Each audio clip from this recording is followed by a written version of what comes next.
स्वागत है आप सभी का एक बार फिर से हमारे इस YouTube चैनल पे लेट्स स्टडी, जहाँ पे हम लोग आज डिस्कस करने वाले हैं nationalism of the rise of nationalism in Europe. हम इस टॉपिक में ये समझने की कोशिश करेंगे कि नेशनलिज्म का मतलब क्या है, और रही बात कि नेशनलिज्म से रिलेटेड अगर कोई थियरी है, कोई नेशन स्टेट से रिलेटेड थियरी है, तो हम उसको भी देखेंगे। हम ये भी समझने की कोशिश करेंगे कि नेशनलिज्म किस तरीके से यूरोप में स्टार्ट होता है, और कौन सा ऐसा इवेंट था जिसके बाद से नेशनलिज्म काफी ज्यादा प्रमोट होता है पूरे यूरोप में, और यूरोप के बाद पूरे वर्ल्ड में। इस वीडियो लेक्चर के थ्रू हम लोग ये सारे टॉपिक्स कवर करने वाले हैं। बाद में हम लोग कवर करेंगे कि नेपोलियन बोनापार्ट किस तरीके से उसने नेशनलिज्म को प्रमोट किया या फिर डिस्करेज किया, ये भी हम समझने की कोशिश करेंगे। बट वीडियो शुरू करने से पहले मैं आपसे रिक्वेस्ट करता हूं कि आप चैनल को लाइक कर दीजिए, इस वीडियो को लाइक कर दीजिए, चैनल को सब्सक्राइब कर दीजिए, ताकि आपको आने वाले वीडियो अपडेट्स मिलते रहें। और मैं इस वीडियो के डिस्क्रिप्शन बॉक्स में आपको टेलीग्राम का लिंक भी दे दूंगा, तो प्लीज आप टेलीग्राम ग्रुप भी ज्वाइन कर लीजिए, जिससे कि हम डेली क्विज़ेस में आपको पार्टिसिपेट करा सकें, जो कि रिलेटेड होगा आपके इन्हीं डेली वीडियोस पे, जिससे कि आपके ऑब्जेक्टिव क्वेश्चन अच्छे से तैयार हो पाए। तो चलिए शुरू करते हैं आज का ये वीडियो, जहां पे हम लोग rise of nationalism in Europe पढ़ने वाले हैं। तो कुछ भी समझने से पहले हमको इस टर्म का मतलब समझना पड़ेगा कि ये जो टर्म है हमारा प्यारा सा नेशनलिज्म, ये इसका मतलब क्या है। Nationalism is something related to feeling. Suppose कि अगर एक इंसान जिस जगह पे रह रहा है, अगर वो उससे कनेक्टेड है, तो that person will be a nationalist person. आप समझिए, जैसे आप हम सब के सब इंडिया में रहते हैं, और इंडिया में रह के हम इंडिया के फ्लैग और भी कई सारी चीजों की रिस्पेक्ट करते हैं। और जब भी इंडिया क्रिकेट मैच जीतती है या हारती है, तो हमें भी वो फीलिंग महसूस होती है, जिससे कि हम अपने आप को एक पेट्रियोटिक मान सकते हैं, एक नेशनलिस्ट सिटीजन मान सकते हैं। So a feeling of connectivity through to the land form और the country, it is the nationalism, जहां पे नेशनलिज्म एक कनेक्शन को स्टैब्लिश करता है कंट्री और सिटीजन्स के बीच में। वरना एक कंट्री पीस ऑफ लैंड ही तो है किसी भी इंसान के लिए। क्या उसको डिफरेंट बनाती है? हमारी फीलिंग उस लैंड के लिए, कि क्या हम उस लैंड फॉर्म को एक कंट्री मानते हुए अपना मानते हैं या नहीं मानते हैं। So a feeling of love, respect, pride, sense of pride we will have with the land from other country. So that feeling particularly is the nationalism. Now, what after Matlab? What after this?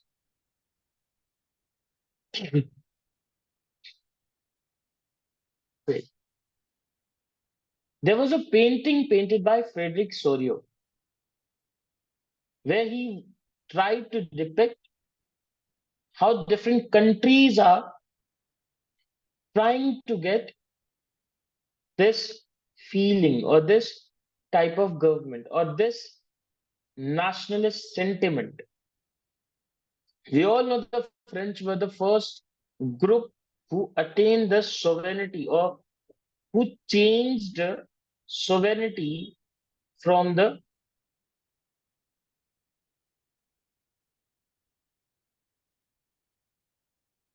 from monarch to democracy. And इसीलिए Frederick सोलियो ने इस painting में French flag को सबसे आगे दिखाया हुआ है। और इसके बाद आपको जर्मनी, इटली, प्रशिया और भी कई सारे यूरोपियन कंट्रीज के फ्लैग पीछे दिखाई देते हुए नजर आएंगे। और ये जो आगे आपके पास काफी सारा कुछ मटेरियल है, ये एक्चुअली में डिपेक्ट करता है। यहाँ पे आप देखिए ध्यान से तो क्राउन है, ये सब क्राउन्स फेंके गए हैं। इसका मतलब लोग अब मोनार्क बहुत ज्यादा पसंद नहीं कर रहे हैं। ट्रेडिशनल ड्रेसेस फेंकी गई हैं। So people are trying to surpass this Statue of Liberty, जहां से इनको फ्रीडम मिलेगा, जहां से इनको इक्वालिटी मिलेगी। And people want to have this, people want to attain this freedom. और यही इस पेंटिंग के थ्रू दिखाया गया, जो कि बनाई गई थी 1848 में। यहाँ पे फ्रेटर्निटी का एक बात बोला जा रहा है, that we all are brothers and sisters, हम सब एक हैं। यहाँ पे एंजल्स भी हैं जो कि इस आइडिया को सपोर्ट कर रही हैं कि अलग अलग कंट्रीज को अब मोनार्क के अंडर ना रह के अब उनको रहना चाहिए डेमोक्रेसी के अंदर, और उनको फ्रेटर्निटी को हासिल करना चाहिए, उनको फ्रीडम को हासिल करना चाहिए, फंडामेंटल राइट्स को हासिल करना चाहिए। और इसीलिए जितने भी यहाँ पे कम्युनिटीज हैं, कंट्री के लोग हैं, वो सभी के सब अपने ट्रेडिशनल कोट्स पहन के इस मार्च में पार्टिसिपेट करते हुए दिखाई दे रहे हैं।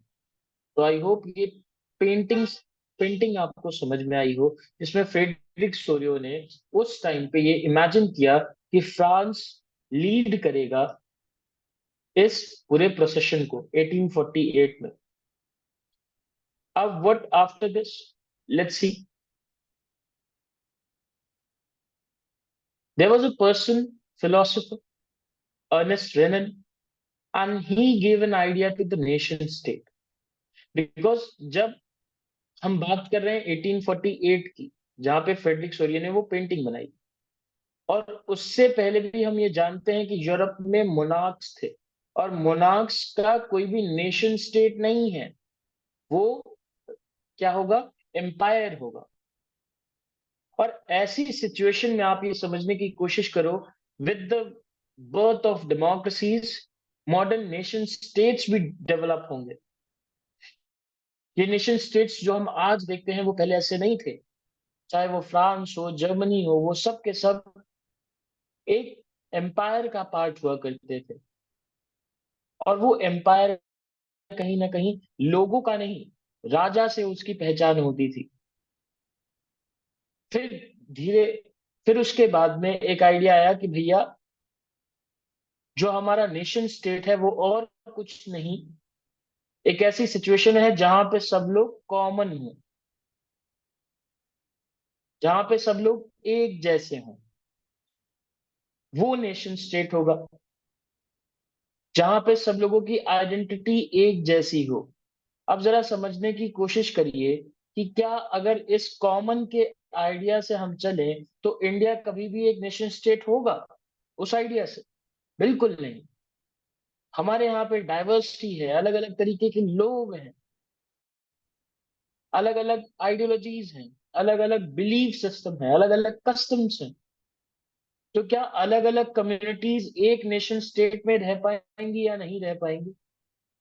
तो इसका जवाब देते हुए अर्नेस्ट रेनन ने एक लेक्चर पब्लिश किया, जहां पे उन्होंने बताया, a nation is a culmination of long past endeavours, sacrifices and devotion, a heroic past, great men, glory, that is social capital upon which one bases a national idea। तो nation state एक common identity वाली एक landform, जहां पे सब एक जैसे लोग हों, वही नेशन स्टेट नहीं है। नेशन स्टेट होता है एंडेवर्स का, जहां पे काफी लंबे समय से सैक्रिफाइसेस हो रहे हो, डिवोशन हो हमारी कंट्री के लिए। नेशन स्टेट होगा जहां पे ग्रेट मेन होंगे, जिन्होंने उस फ्रीडम के लिए, उस चेंज के लिए फाइट की होगी। हेरोइक पास्ट होगा जहां पे हम उनको सेलिब्रेट कर पाएंगे। ग्लोरी होगी, जीत होगी जब उनकी, तो वो जब एक जीतने के बाद, एक चेंज के बाद, एक हीरोइक पास्ट के बाद उस कंट्री को देखेंगे, तब जाके वो नेशन एक बन पाएगा। हम इंडिया की बात करें तो हमारे इंडिपेंडेंस में ना सिर्फ हिंदूज ने, बल्कि मुस्लिम्स ने, सिख्स ने, every community participated in freedom struggle. तो सबका यहाँ पे पार्टिसिपेशन रहा है, और उस पार्टिसिपेशन की वजह से ही आपको ये समझना चाहिए कि हमारे पास हीरोइक पास्ट है। हम भगत सिंह को सेलिब्रेट करते हैं, हमारे यहाँ पे ग्रेट मैन है, ग्लोरियस अचीवमेंट्स हैं, और यही कॉमन ग्लोरीज जो हमारे पास में होती हैं, या विल इन द प्रेजेंट में जो कॉमन ग्लोरीज है, to have performed a great deeds together. यहाँ पे टुगेदर वाली बात आ रही है। इसका मतलब क्या हुआ कि जब भी हम कोई बहुत बड़ा काम करें तो वहां पे सभी कम्युनिटी साथ में होनी चाहिए, और अगर जरूरत पड़ी कि आगे चल के कोई गवर्नमेंट ठीक से काम नहीं कर रही है, तो हम फिर से वही काम दोबारा कर पाए। अगर हमारी कंट्री में ये सारी फैसिलिटीज हैं, ये कंडीशंस होनी चाहिए वहां पे रहने वाले लोगों की,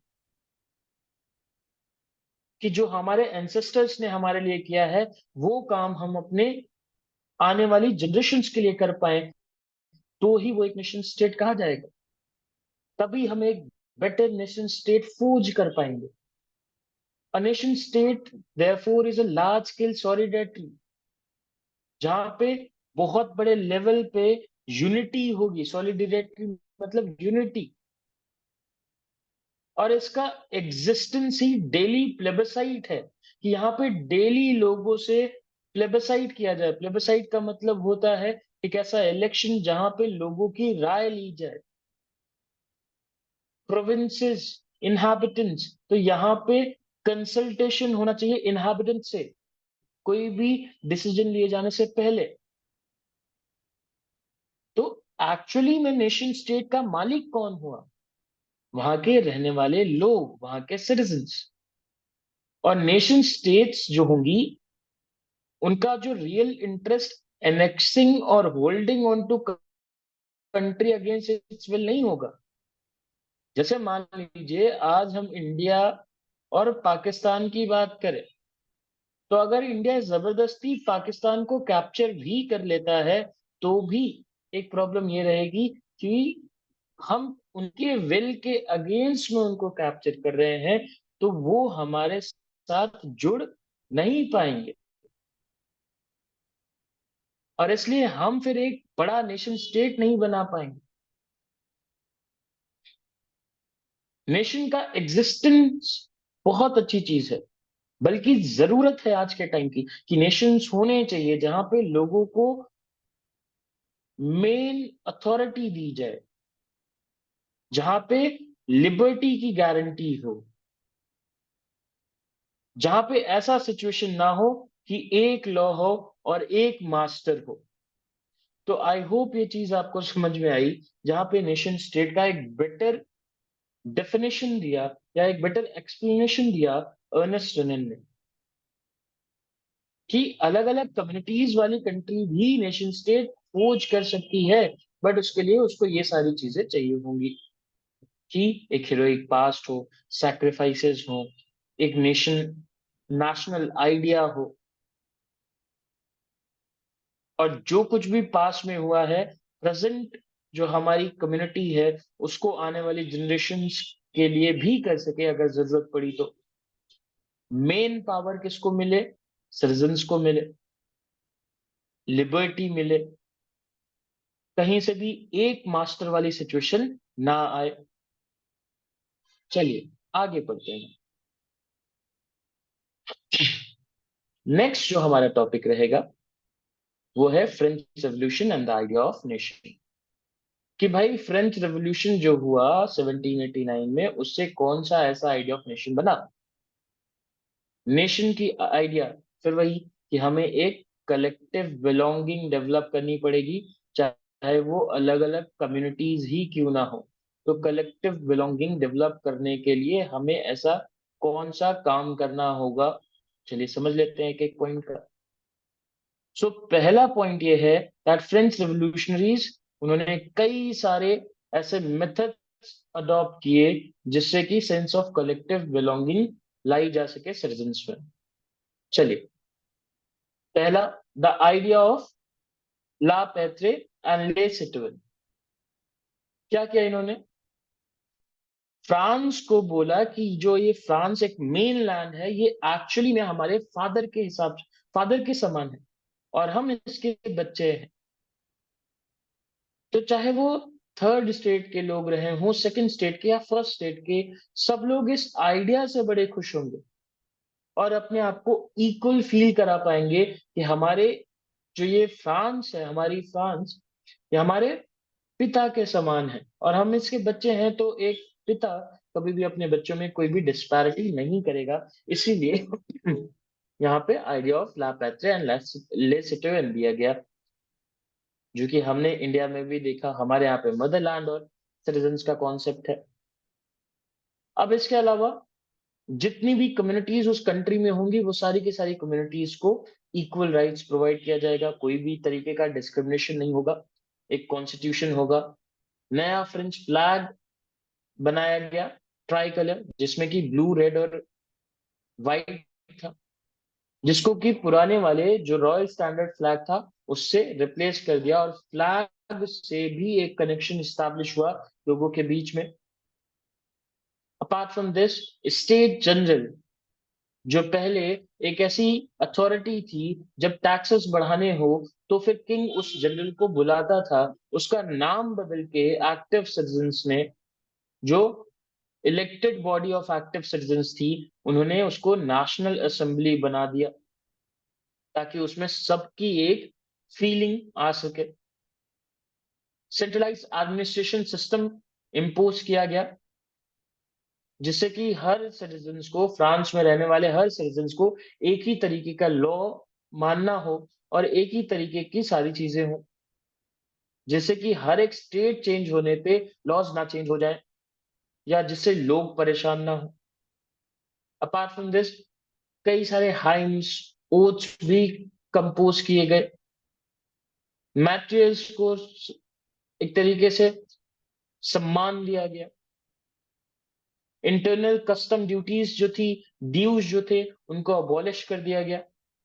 इंटरनल कस्टम ड्यूटी का मतलब, जब कंट्री में ही एक स्टेट से दूसरे स्टेट में जाके आपको क्या करना हो, ट्रेड करना हो, तो बाउंड्री पर आपसे टैक्स लिया जाता था पहले। तो इस टैक्स को इन्होंने बंद कर दिया ताकि ये movements of goods and services आसानी से हो पाए।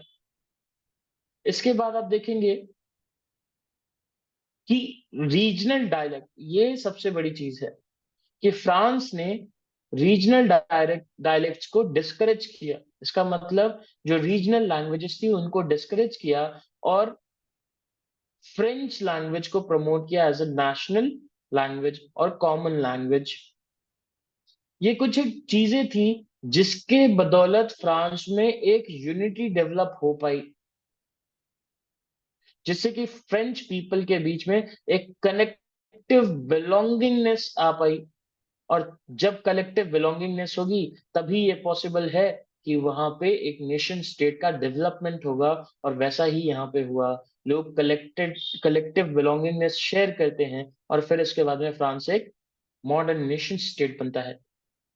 अब इसके बाद हम पढ़ेंगे कि नेपोलियनिक कोड क्या था और नेपोलियन ने किस तरीके से इसको डील किया।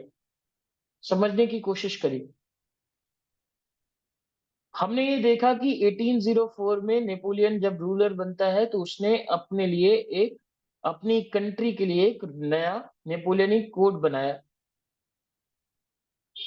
और ये जो नेपोलियनिक कोड है, ये कहीं ना कहीं कुछ एक चीजें बेटर करता है फ्रांस के लिए। चलिए समझते हैं। तो पहली चीज, इन्होंने जितने भी प्रिविलेजेस बर्थ पे बेस थे उसको खत्म कर दिया, चाहे वो फर्स्ट स्टेट के लिए हो या सेकंड स्टेट के लिए हो। तो जो भी प्रिविलेजेस बर्थ पे थे उन सभी को खत्म कर दिया गया नेपोलियनिक कोड के थ्रू। और इसके अलावा इक्वालिटी बिफोर लॉ इस्टैब्लिश करी गई, यानी लॉ के सामने चाहे जो भी हो, वो सारे के सारे सिटीजन्स एक ही होंगे। उनकी कम्युनिटी, उनके रैंक या उनके पोस्ट या उनकी बैकग्राउंड की वजह से किसी को भी एक एक्स्ट्रा एडवांटेज नहीं मिलेगा। इसके अलावा राइट टू प्रॉपर्टी दी, जिससे कि जितने भी लिबरल्स थे, जितने भी बिजनेसमैन थे, उन सभी को एक बेटर अपॉर्चुनिटी मिल पाए और वो अपने बिजनेस को ग्रो कर पाए। ठीक, ये कोड उन सभी जगहों पे इनैक्ट किया गया जहां पे फ्रेंच कंट्रोल था। चलिए, स्विट्जरलैंड, इटली, जर्मनी, यहाँ पे नेपोलियन ने कुछ और एक काम किए, जैसे कि एडमिनिस्ट्रेटिव डिविजन्स को क्या कर दिया, सिंप्लीफाई कर दिया। इसके अलावा यानी एडमिनिस्ट्रेशन को और आसान कर दिया, ताकि वहां के लोग और इफेक्टिवली एडमिनिस्ट्रेशन से हेल्प ले सकें। फ्यूडल सिस्टम को अबॉलिश कर दिया। इसका मतलब बड़ा दिलचस्प होगा। जब आप फ्यूडल सिस्टम देखते हैं तो ये एक्चुअली में एक ऐसी प्रैक्टिस है जहां पे डिपेंडेंसी होती थी। किसकी किसकी? किंग की, नाइट की और फार्मर्स की। चलिए समझते हैं। ये सबसे लोअर रैंक पे होते थे फार्मर्स, यहाँ पे होते थे नाइट्स, यहाँ पे होते थे नोबल्स, यहाँ पे था एक और एकमात्र किंग। होता क्या था? किंग डायरेक्टली इन पेजेंट्स पे गवर्न नहीं करता था, उनसे टैक्स भी डायरेक्टली कलेक्ट नहीं करता था। तो पेजेंट्स क्या करते थे? पहले तो नोबल से लैंड रेंट पे लेते थे, पहली बात। दूसरी बात ये नोबल्स ही हैं जो यहाँ पे एडमिनिस्ट्रेशन को भी क्या करेंगे, संभालेंगे। अब जब ऐसा हुआ कि एडमिनिस्ट्रेशन को भी नोबल्स ही संभालेंगे, तब कहीं ना कहीं नोबल्स ने पेजेंट्स को एक्सप्लॉइट करना शुरू कर दिया। नोबल्स ने नाइट भी रखने थे, नाइट्स मतलब वहां के सोल्जर्स, और उन नाइट्स को भी पेजेंट्स की सुरक्षा में लगा के ये एक्स्ट्रा टैक्स लेने लग गए। तो कुल मिला के नाइट्स का बर्डन, नोबल्स का बर्डन और किंग का बर्डन, सबका बर्डन सिर्फ और सिर्फ वहां के कॉमन सिटीजन्स पे पड़ता था, जो कि सही नहीं था। तो फ्यूडल सिस्टम अबॉलिश होते ही ये नोबल्स और नाइट्स खत्म हो जाते हैं और डायरेक्ट एक रिलेशन एस्टैब्लिश किया जाएगा रूलर और पेजेंट्स के बीच में, ताकि जो एक्स्ट्रा खर्च होता था वो ना हो। इसके अलावा एक और काम इन्होंने किया, पेजेंट्स को इन्होंने सर्फडम से फ्री करा दिया। सर्फडम क्या होता है? जब आप कोई काम करिए और उसके बदले आपको पेमेंट ना मिले, तो वो तो बेकार हुआ। बट क्या हो कि एक लैंडलॉर्ड आपको एक जमीन रेंट पे दे और उसके बदले में कहे कि देखो, तुम्हारे जैसे पेजेंट्स तो हमारे पास बहुत सारे हैं, और इस वजह से हम तुमको लैंड दिए तो तुमको फेवर किए हैं, और जब फेवर किए हैं तो चलो तुम हमको हेल्प कराओ। हेल्प कैसे कराओगे? या तो हमारे फील्ड में आप आके काम कर लो फ्री में, या तो अगर कहीं रोड कंस्ट्रक्शन हो रहा है तो वहां पे काम कर लो, उसका भी तुमको कोई पैसा नहीं मिलेगा। या तो लास्ट ऑप्शन आपके पास क्या है कि जो नाइट्स हैं उनमें थोड़े मेंबर्स कम हैं, तो आप हमारी आर्मी में ज्वाइन कर लो, वो भी फ्री में। जस्ट बिकॉज इन्होंने आपको रेंट पे, फ्री में वो भी नहीं, रेंट पे लैंड प्रोवाइड करी है, तो ये तो कहीं से भी सही नहीं है। इसके अलावा मैनोरियल ड्यूज, मैनोरियल ड्यूज ये भी कुछ एक हद तक जो मैनर्स होते थे, बड़े बड़े लैंडलॉर्ड्स होते थे, वो कलेक्ट किया करते थे।